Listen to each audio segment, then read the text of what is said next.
کتاب انسان کو رہنمائی تو دے سکتی ہیں، لیکن کتاب انسان کو ہاتھ پکڑ کر نہیں روکتی۔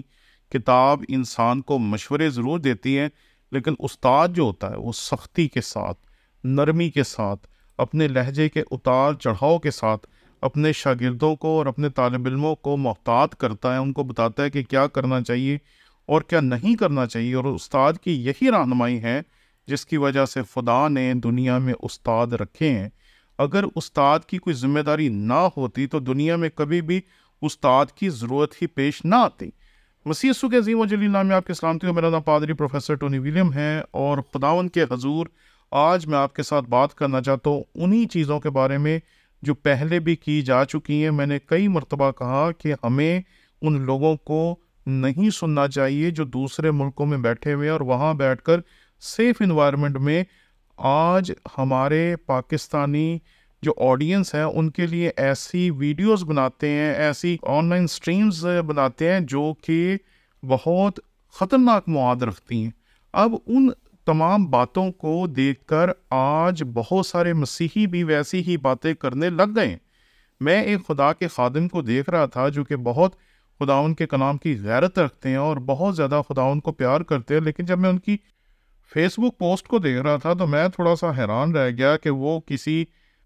صاحب کی دلیلوں سے ناراض ہیں، کسی صاحب کے دعووں سے ناراض ہیں، اور ناراض ہو کر وہ ان کو حوالے دے رہے ہیں۔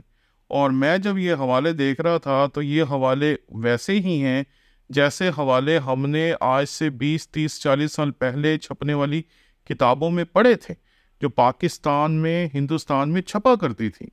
جو دور تھا مناظروں کا، اس میں برکت اللہ لکھا کرتے تھے، سلطان محمد پال لکھا کرتے تھے، اور بے شمار ایسے مصنفین ہیں جو ان کتابوں کو تحریر کیا کرتے تھے، اور وہ چونکہ ایکس مسلم تھے اس لیے انہیں ان چیزوں پر بہت عبور حاصل تھا، اور وہ صحیح بخاری سے اور اس طرح کی دیگر صحاح ستہ کی کتب سے اور قرآن پاک کی آیات سے ریفرنس دے دے کے بات کیا کرتے تھے۔ جب میں نے ان کی اس پوسٹ کو دیکھا تو مجھے تھوڑا سا دھچکا لگا کہ میں نے بار بار آپ لوگوں کو سمجھانے کی کوشش کی ہے کہ ہم پاکستان میں ہیں، ہم پاکستان میں ہیں، ہم پاکستان میں ہیں۔ میں ایک پوسٹ دیکھ رہا تھا، ہمارے ایک پیارے بھائی ہیں، انہوں نے ایک تصویر جو تھی اسے اپلوڈ کیا، تو میں نے جب اس تصویر کو دیکھا تو یہ ہے تو ایک طرح کا مذاق ہی کہ ہم جس ملک میں رہتے ہیں یہاں کسی بھی بات پہ کوئی بھی شخص اوفینڈ ہو جاتا ہے، اور آپ یہ نہیں سوچ سکتے کہ کوئی شخص کیوں اوفینڈ ہو گیا، لیکن ہم اس بات کی توقع کرتے ہیں کہ کوئی بھی شخص کسی بھی بات پہ اوفینڈ ہو سکتا ہے۔ اس لیے یہ بات یاد رکھیں کہ جب کوئی شخص اوفینڈ ہو جاتا ہے تو پھر وہ کچھ بھی کر سکتا ہے۔ اس لیے ہمیں سوچ سمجھ کے ہر کام کرنا چاہیے، ہر بات کرنی چاہیے، اور جو بھی بات کریں یا جو بھی کام کریں اس کا اثر کیا ہوگا یہ اپنے ذہن میں رکھیں۔ آج کل لوگ آپ کو جذباتی کرتے ہیں، نوجوان بچوں کو، بچیوں کو، بیٹوں کو، بیٹیوں کو جذباتی کرتے ہیں،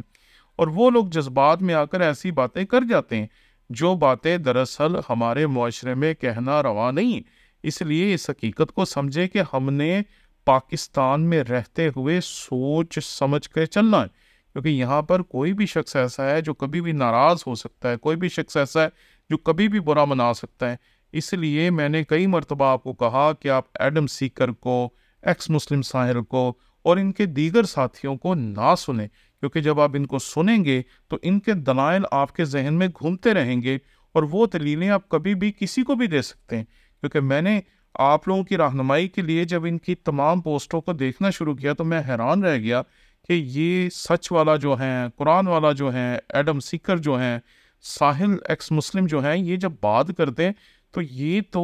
ذرہ برابر بھی نہیں سوچتے کہ یہ کہاں بیٹھے ہوئے، کیونکہ وہ سیف انوائرمنٹ میں ہے، وہاں انہیں کوئی چھو نہیں سکتا۔ لیکن ہم جہاں بیٹھے ہوئے ہیں ہمیں یہاں سوچ سمجھ کے بات کرنی چاہیے، کیونکہ ہم یہاں کسی کی دل آزاری کرنے کے لیے بات نہیں کر سکتے، کیونکہ ہم نے تو ابھی یہاں رہنا ہے، میری اولادوں نے یہاں رہنا ہے، آپ کی اولادوں نے یہاں رہنا ہے۔ ہمارے جو یوٹیوب کے 40,000 لوگوں کا جو خاندان ہے ان میں سے زیادہ تر ایسے ہیں جو پاکستان میں بستے ہیں، تو پھر ہم کیسے سوچ سکتے ہیں کہ ہم ایسے دلیری سے بات کریں یا اس طرح بات کریں جیسے وہ بات کرتے ہیں۔ تو میں یہ جب آپ کو کہتا ہوں کہ ان لوگوں کو نہ سنیں تو خدا را اس کو دل پہ نہ لیں، مجھے ان لوگوں کی خدمت سے کوئی شکایت نہیں. یہ جو بھی کر رہے ہیں بہت اچھا کر رہے ہیں. ان میں سے جس کا بھی کام ہے وہ بہت اچھا ہے کیونکہ وہ اپنی سوچ کے مطابق درست کر رہے ہیں. میں اس کام کو سپورٹ نہیں کرتا کیونکہ مجھے پتا ہے کہ ان جیسی ایک بھی بات ہمارے پاکستان میں اگر کوئی شخص کر دیتا ہے تو ایک بہت بڑا مسئلہ کھڑا ہو جاتا ہے. اور یہ بات حقیقت ہے کہ جب کوئی بھی آبادی جلتی ہے پاکستان میں، جب بھی کوئی بھی آبادی جلتی ہے، جب بھی کسی بھی نوجوان کو مارا جاتا ہے، جب بھی کسی نوجوان پر ایسا کوئی الزام لگایا جاتا ہے، جب بھی کسی کے ساتھ کچھ برا ہوتا ہے، تو مجھے ایسے محسوس ہوتا ہے کہ میرے گھر کی دیواریں گر گئیں. کیونکہ جس طرح آپ کے گھروں میں یہ لوگ گھس کر کچھ بھی کر دیتے ہیں، ویسے مجھے لگتا ہے کہ وہ میرے گھروں میں گھسے ہیں. اگر آپ کے ساتھ کچھ برا ہوتا ہے تو مجھے محسوس ہوتا ہے کہ میرے بیٹے کے ساتھ، میری بیٹی کے ساتھ، میرے گھرانے کے ساتھ یہ سب کچھ برا ہوا ہے.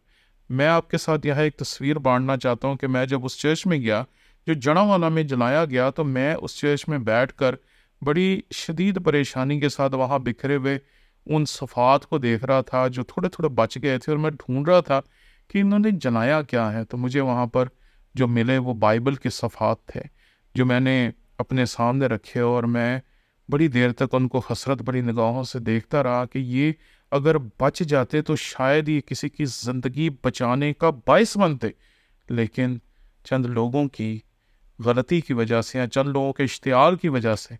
ہزاروں بائبلیں، کتنے سارے چرچز اور کتنے سارے گھر جو ہے جلا دیے گئے. اس لیے یہ بات سمجھیں. اگر آپ مجھے ڈرپوک سمجھتے ہیں، اگر آپ مجھے یہ سمجھتے کہ میں بہت زیادہ خوفزدہ ہوں، تو میں ہوں، کیونکہ مجھے پتہ ہے کہ ہم پاکستان میں ہیں اور یہاں ہمارے گاؤں جلائے گئے، ہمارے چکوک جلائے گئے، ہمارے گھر جلائے گئے، ہمارے چرچز جلائے گئے، اور کیا نہیں ہے جو جلایا گیا. اس کے باوجود خداوند کا شکر ہو کہ ہم یہاں پر اس کی بشارت کا کام کر رہے ہیں. ابھی بھی ہم یہاں ٹی وی چینلز چلا رہے ہیں، میگا ایونٹس کر رہے ہیں، سب کچھ کر رہے ہیں کیونکہ ہم احتیاط سے کام کر رہے ہیں. آپ بھی احتیاط سے کام کریں. کہ جہاں لوگ یہ سمجھتے ہیں کہ میں شاید ایڈم سیکر کا مخالف ہوں، شاید میں ساحل کا مخالف ہوں، شاید میں قرآن والا کا مخالف ہوں، شاید میں کسی اور ایسے شخص کا مخالف ہوں، میں کسی کا مخالف نہیں ہوں. جی میں صرف چاہتا ہوں کہ میرے اس 40,000 سبسکرائبر کے گھرانے کو کوئی نقصان نہ پہنچائے بس.